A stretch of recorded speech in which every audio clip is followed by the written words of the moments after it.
Zone RTI media. నమస్కారం, వార్తలకు స్వాగతం. ముందుగా ముఖ్యాంశాలు. మార్కాపురంలో అంతర్జాతీయ మహిళా దినోత్సవంలో పాల్గొన్న ముఖ్యమంత్రి నారా చంద్రబాబు నాయుడు మహిళలను ఉద్దేశించి ప్రసంగం.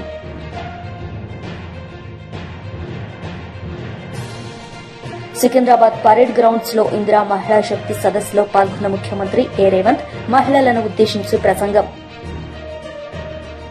మహిళా రిజర్వేషన్ చట్టాన్ని జనగణనతో ముడిపెట్టి కేంద్రం ఇప్పటికీ అమలు చేయడం లేదన్నారు కవిత. వెంటనే కేంద్ర ప్రభుత్వం జనగణన చేపట్టాలని తెలిపారు. సమాన గౌరవం, సమాన నిర్ణయాధికారం ఉన్నప్పుడే సంపూర్ణ మహిళా సాధికారత సాధించినట్టని ఆమె వెల్లడించారు. కేంద్ర ప్రభుత్వం ఏం చేసింది? మనకు 2023లో రిజర్వేషన్ చట్టం తీసుకొచ్చింది. మహిళా రిజర్వేషన్ చట్టం తీసుకొచ్చి ఏమన్నారు? ఇంప్లిమెంట్ చేస్తామన్నారు. కానీ దాన్ని దేంతో ముడిపెట్టిరు? జనగణనతో ముడిపెట్టిరు.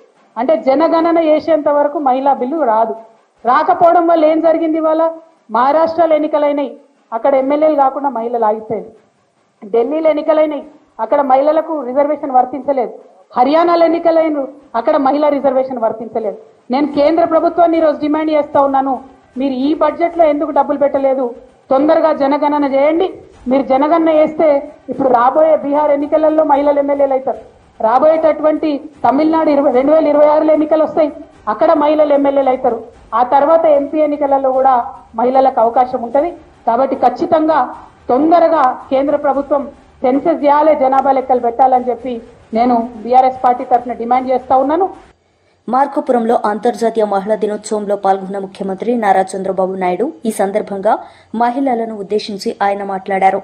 ఎంటర్‌ప్రెన్యూరే కాదు, 1,00,000 మంది పారిశ్రామికవేత్తల్ని, మహిళల్ని తయారు చేయాలి అన్న విజన్ మీది. దాని గురించి ఒక 2 మాటలు. ఈరోజు ఇక్కడంతా కూడా డాక్రా సంఘాలు, మెప్మా సంఘాలు కూడా వచ్చాయి. ఇది ఈరోజు పెట్టిన వ్యవస్థ కాదు. దగ్గర 25 సంవత్సరాల కంటే ముందు ఈ వ్యవస్థను ప్రారంభించాం. ఈరోజు వీళ్ళందరినీ చూస్తే ఈ సంవత్సరం డాక్రా సంఘాలు కానీ, మెప్మా సంఘాలు కానీ 35,000 కోట్ల రూపాయలు బ్యాంకుల నుంచి లోన్స్ తీసుకునే పరిస్థితి వచ్చారు. ఈ రోజు ఒక్క రోజున వారం రోజులు ఏదైతే ఓఎన్డీసీ ప్లాట్ఫామ్ మీద 4 గిన్నీస్ అవార్డులు వచ్చాయి మా వాళ్ళకి. దగ్గర 5 కోట్ల రూపాయలు 10 రోజుల లోపల టర్న్ ఓవర్ చేశారు మీరు. దగ్గర నాకు చెప్పిన లెక్క ప్రకారం అయితే 2-3 లక్షల ప్రోడక్ట్ని ఆన్లైన్లో పెట్టి మీరు అమ్మగలిగారు. అంటే మీరు తయారు చేసే వస్తువుల్ని ఏ ప్లాట్ఫామ్ మీదైనా పెట్టి మీరు ఇంట్లో తయారు చేయడం, ప్లాట్ఫామ్ ఉపయోగించుకోవడం, అక్కడి నుంచి నేరుగా వెళ్ళి ఎవరికి పోవాలనో వాళ్ళకి చేరుతుంది, డబ్బులు మాత్రం మీ అకౌంట్కి వస్తుంది. అలాంటి వ్యవస్థకు శ్రీకారం చుట్టారు. టెక్నాలజీలో మా వాళ్ళని చూస్తే, ఏమమ్మా టెక్నాలజీ పర్ఫెక్ట్ గా వాడతారా? అందరి దగ్గర ఫోన్లు ఉన్నాయా? ఫోన్లు ఉన్న పైకెత్తండి, చేతి పైకెత్తండి.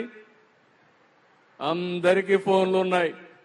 ఇప్పుడు మీటింగ్ జరుగుతా ఉంది, ఇంటికి మెసేజ్ ఇచ్చారు, కొంచెం లేట్ అయింది, ఒక గంట లేటుగా వస్తాం, మిగిలిన పనులన్నీ చేసుకోమని చెప్పి ఇక్కడి నుంచి ఆర్డర్స్ కమాండ్ చేసే పరిస్థితికి వస్తున్నారు. ఆ స్టేజ్కి రీచ్ అయ్యారు. మీరే మాకు స్ఫూర్తి సార్ టెక్నాలజీ విషయంలో. అయితే అంతర్జాతీయ మహిళా దినోత్సవ సందర్భంగా మీరు టైం కేటాయించి మాతో ఇలా సెలబ్రేట్ చేసుకోవడం చాలా ఆనందంగా ఉంది. మిమ్మల్ని జీవితంలో మహిళా దినోత్సవ సందర్భంగా గుర్తు చేసుకోవాలి అంటే ఆ మహిళ ఎవరు? మిమ్మల్ని ఎంతగా ప్రభావితం చేశారు? మీ భార్య గారా, అమ్మగారా? ఎవరికి వారే. కానీ ఈరోజు మీరు ఒకసారి చూస్తే మా మిస్సెస్ ఉంది. ఎందుకంటే అందరికి కూడా ఒక ఆలోచన ఉండాలి. అవకాశాలు ఇస్తే అవకాశాలు ఉపయోగించుకోవాలి. అదే సమయంలో మన సమర్థత నిరూపించుకునే అవకాశం వస్తుంది. బిగినింగ్ లో మా మిస్సెస్ కూడా వ్యాపారాలు చేయడం తెలియదు. ఇంట్లో కూడా వాళ్ళకు అవసరం లేదు కాబట్టి ఎన్టీ రామారావు గారు కుమార్తెగా ఏ పని చేయాల్సిన అవసరం లేదనే ఉద్దేశంతో నేర్చుకోలేదు.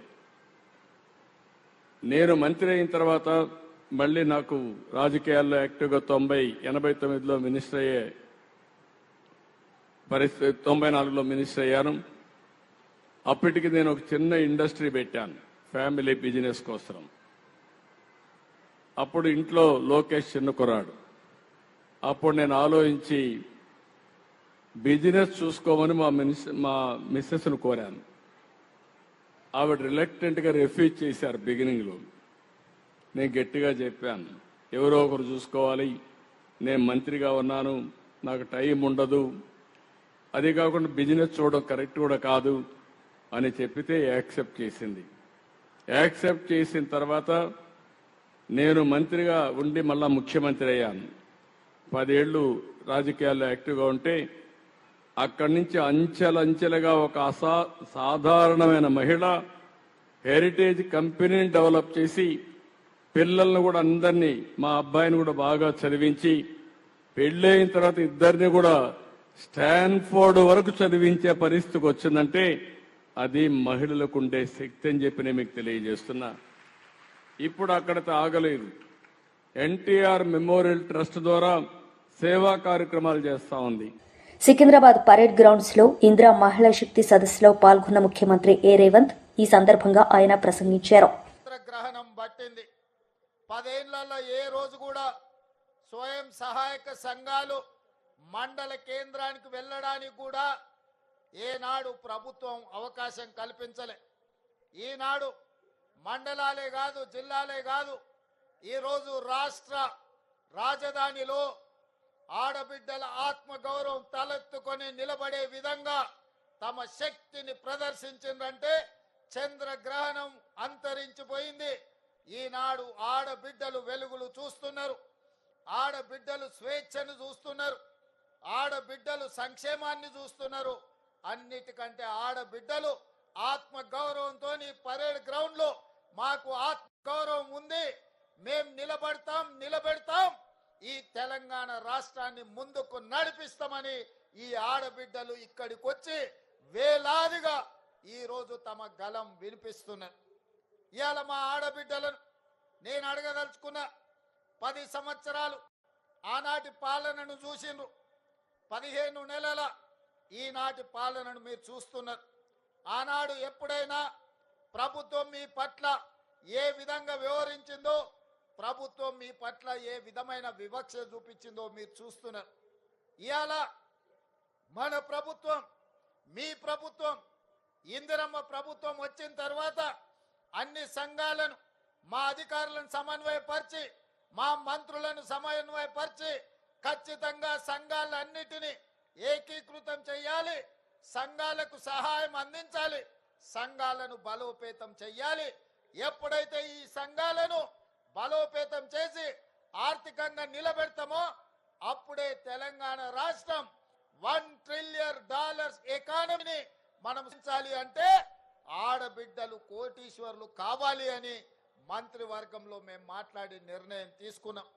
అంతర్జాతీయ వేదికల్లో, జాతీయ వేదికల్లో నేను పదే మాట్లాడిన మా తెలంగాణ రాష్ట్రం $1 ట్రిలియన్ ఎకానమీని ఈరోజు సృష్టించబోతున్నామని, అది నా శక్తి మీద విశ్వాసంతోనో, నా పనితనం మీద నమ్మకంతోనో కాదు.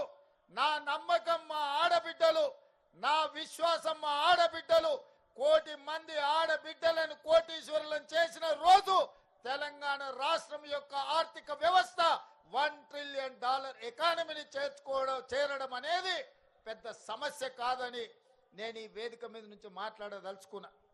మా ఆడబిడ్డలకు గతంలో పాఠశాలల సంగతి తెలియదు. మా ఆడబిడ్డలకు గతంలో ఐకేపీ కేంద్రాలను నిర్వహిస్తే వాళ్లకు రావాల్సిన నిధులు ఎప్పుడు వస్తాయో తెలియదు. కానీ ఈనాడు మన ప్రభుత్వం వచ్చిన తర్వాత ఆదర్శ పాఠశాలల పేరు మీద పాఠశాలల నిర్వహణ మొత్తం మా ఆడబిడ్డలకే అప్పచెప్పినాం. ఎందుకంటే తండాలలో, గూడాలలో, మారుమూల పల్లెల్లో ఉన్న మా పేదలే మా స్వయం సహాయక సంఘాల సభ్యులు. ఈరోజు తెలంగాణ రాష్ట్రంలో దాదాపుగా 65 లక్షల మంది ఆడబిడ్డలు సంఘాలలో ఉన్నారంటే వాళ్ళ బిడ్డలే ప్రభుత్వ పాఠశాలల్లో చదువుకుంటున్నారు. అందుకే ఆలోచన చేసి ఈ పాఠశాలల్ని కార్పొరేట్ పాఠశాలలతో పోటీ పడే విధంగా వాటి నిర్వహణ ఉండాలి. వాటి నిర్మాణం అన్ని ఆడబిడ్డల చేతుల్లో ఉండాలి అని ఈ రోజు రాష్ట్ర ప్రభుత్వం పాఠశాలలన్నిటిని కూడా మా ఆడబిడ్డలకు అప్పచెప్పినాం. ఇదే కాదు, రెసిడెన్షియల్ స్కూళ్ళలో ఉండే పిల్లలకు బట్టలు కుట్టే కార్యక్రమం ఆనాడు చంద్రశేఖరరావు గారు వాళ్ళ మంత్రుల కమిషన్ల కక్కుర్తిపడి మాజీ మంత్రి రోజా మీడియా సమావేశం నిర్వహించారు. ఈ సందర్భంగా పలు అంశాలపై ఆమె మాట్లాడారు. అది సక్రమంగా ఆ కుటుంబం కోసం ఖర్చు చేస్తుంది అన్న నమ్మకంతో ఆయన ముందుకు వెళ్ళటం, అది నిజంగా 100% మన మహిళలు కూడా సద్వినియోగం చేసుకోవడం మనం కళ్ళారా చూసాం. అలాగే రాజకీయంగా చూస్తే 50% నామినేటెడ్ పోస్టులు మహిళలకు ఇవ్వటం జరిగింది. ఈరోజు ఎంతో మంది మహిళలు జడ్పీ చైర్మన్లుగా, మేయర్లుగా, మున్సిపల్ చైర్మన్లుగా, ఎంపీపీలుగా, జడ్పీటీసీలుగా ఇంతమంది బయటకు వచ్చి మహిళల కోసం పోరాడుతూ మహిళలకి రావాల్సిన అన్నీ కూడా జగనన్న ప్రభుత్వంలో ముఖ్యంగా అన్న ఇచ్చిన ప్రతి పథకాన్ని మహిళకి చేరవేసిన ఘనత మహిళకి దక్కిందంటే అది ఒక్క జగనన్న వల్లే. అలా ప్రతిదీ కూడా జగనన్న సహాయ సహకారాలతో మహిళలు తమ చుట్టూ ఉన్న మహిళల్ని ఏ విధంగా సాధికారత దిశగా నడిపించారో మనం కళ్ళారా చూసాం. అలాంటి మహిళలకి ఈరోజు తమకు ఒక సమస్య వచ్చినా, ప్రభుత్వం తమకు మోసం చేసినా ఎక్కడికి వెళ్ళి చెప్పుకోవాలి, ఏం చెప్పుకోవాలో కూడా తెలియని పరిస్థితికి భయభ్రాంతుల్ని గురి చేశారు. ఎవరైనా కూటమి ప్రభుత్వం చేసిన తప్పుల్ని, మోసాల్ని ఎత్తి చూపిస్తే ఇమీడియట్గా వాళ్ళ మీద ఫేక్ కేసులు పెట్టి ఏ విధంగా పోలీసు వ్యవస్థని ఉపయోగించుకొని మహిళల్ని జైల్లో పెట్టిస్తున్నారు, నాయకుల్ని జైల్లో పెట్టిస్తున్నారో మనం కళ్ళారా చూస్తున్నాం. అండ్ మహిళకి కావాల్సిన భద్రత కోసం జగన్మోహన్ రెడ్డి గారు ఎన్నో దిశ యాప్ కానీ, దిశ పోలీస్ స్టేషన్లు కానీ, మహిళా పోలీసుల్ని రిక్రూట్ చేయడం కానీ ఎంత పెద్ద మనసుతో చేసి ఆడవాళ్ళని కాపాడుకున్నారో మనం కళ్ళారా చూసాం. కానీ అదే కూటమి ప్రభుత్వం అధికారంలోకి వచ్చాక దిశ యాప్ని కానీ, దిశ పోలీస్ స్టేషన్లు కానీ, మహిళా భద్రతకు సంబంధించిన ప్రతి దాన్ని ఎలా నిర్వీర్యం చేశారో మనం కళ్ళారా చూసాం. అంటే మహిళ అంటే గౌరవం లేదు, మహిళ అంటే అభిమానం లేదు, మహిళకి చేయాలన్న చిత్తశుద్ధి ఈ కూటమి ప్రభుత్వంలో ఉన్న సీఎం చంద్రబాబు నాయుడుకి కానీ, డిప్యూటీ సీఎం పవన్ కళ్యాణ్కి కానీ, అలాగే హోంమంత్రి అనితకి లేకపోవడం చాలా బాధాకరమని కూడా ఈ సందర్భంగా తెలియజేసుకుంటున్నాను. జగనన్న ఉన్నప్పుడు మీరు చూస్తే చెప్పుకోవడానికి గుర్తురానన్ని పథకాలు, చేయూత కానీ, అమ్మఒడి కానీ, ఆసరా కానీ, ఇల్లు కానీ, రైతు భరోసా కానీ, సున్నా వడ్డీ కానీ, ఇలా చెప్పుకుంటూ పోతే ఎన్నో ఎన్నో పథకాలు ఇచ్చారు.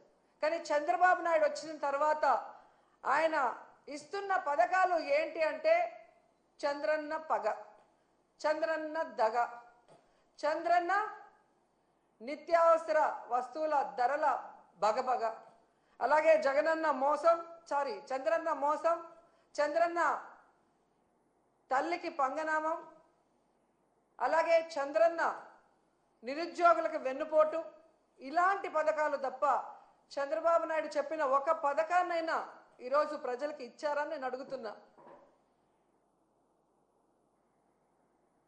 నవమాసాల్లో నవ మోసాల్ని నారావారు తీసుకొచ్చి ఈరోజు ప్రజలకు అందిస్తున్నారు.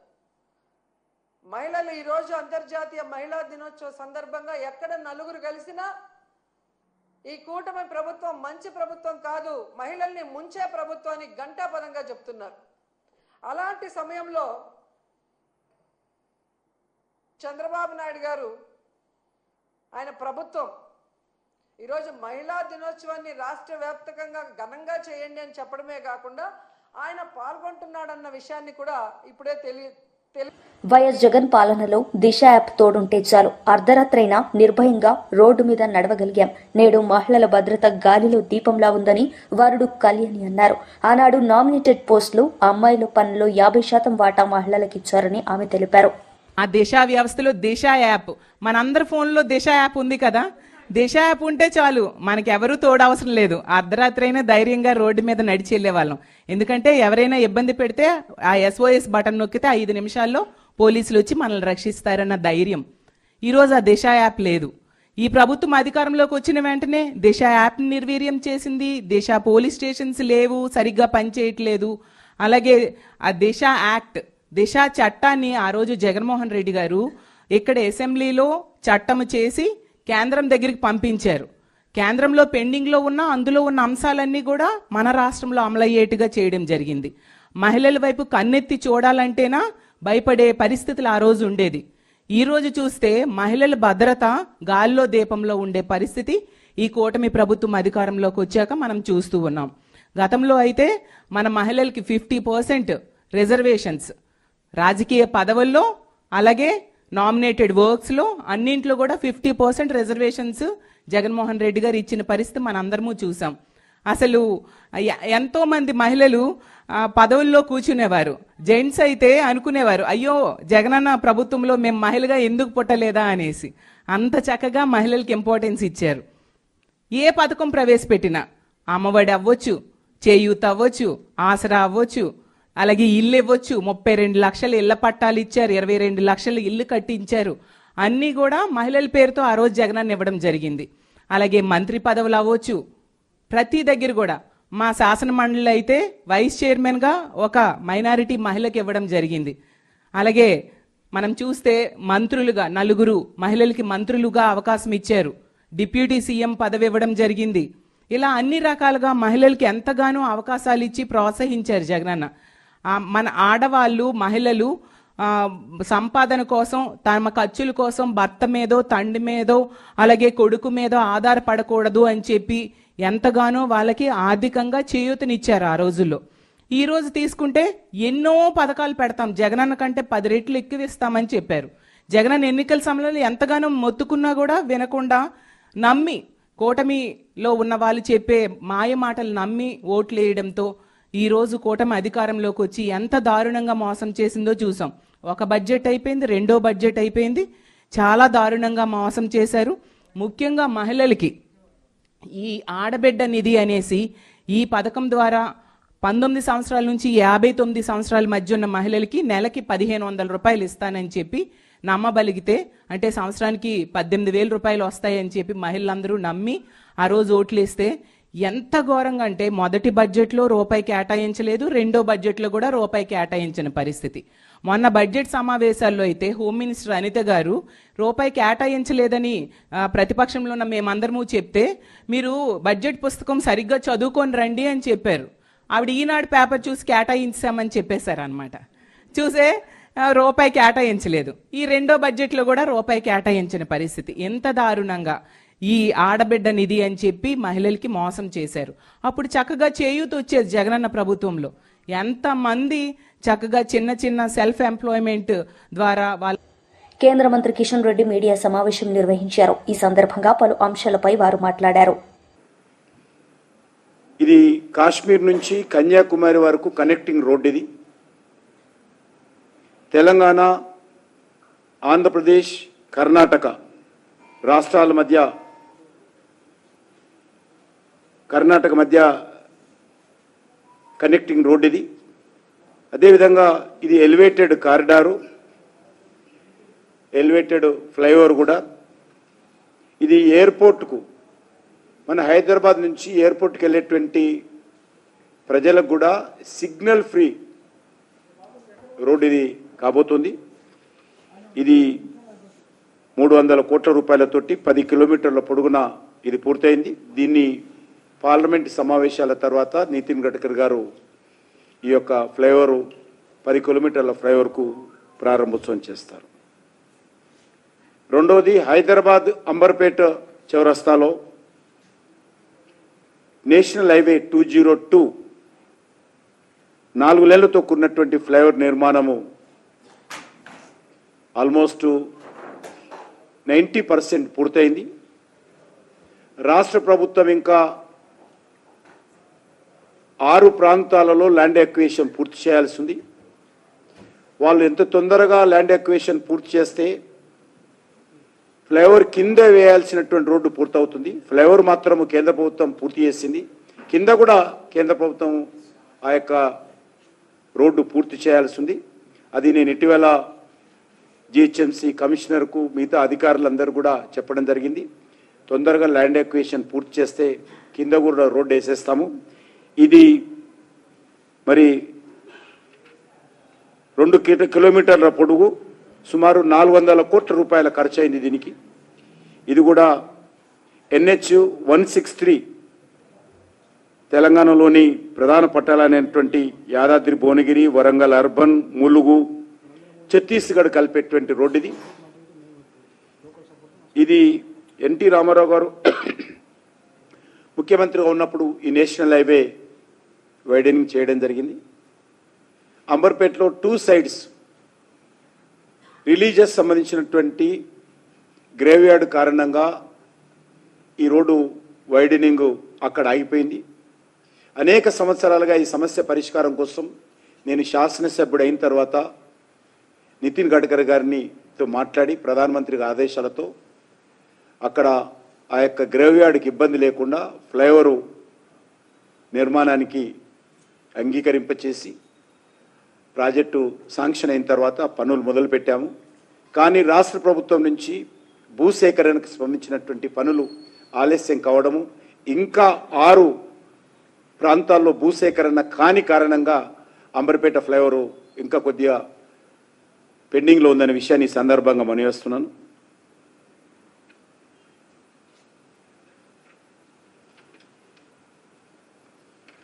అదేవిధంగా మూడవది NH 167 మహబూబ్నగర్ జడ్చర్ల మధ్యలో 16 కిలోమీటర్ల జాతీయ రహదారి 193 కోట్ల రూపాయల ఖర్చుతో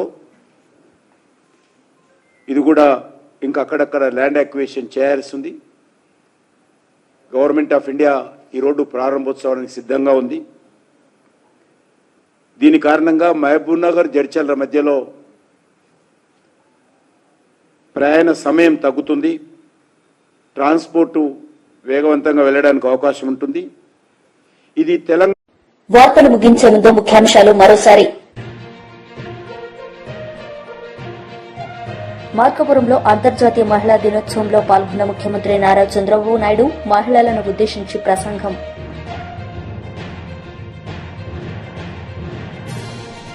సికింద్రాబాద్ పరేడ్ గ్రౌండ్స్ లో ఇందిరా మహిళా శక్తి సదస్సులో పాల్గొన్న ముఖ్యమంత్రి రేవంత్ మహిళలను ఉద్దేశించి ప్రసంగం. ఈ వార్తలు ఇంతటితో సమాప్తం. తిరిగి ప్రసారమయ్యే వార్తల్లో మళ్లీ కలుద్దాం. అంతవరకు సెలవు. నమస్తే.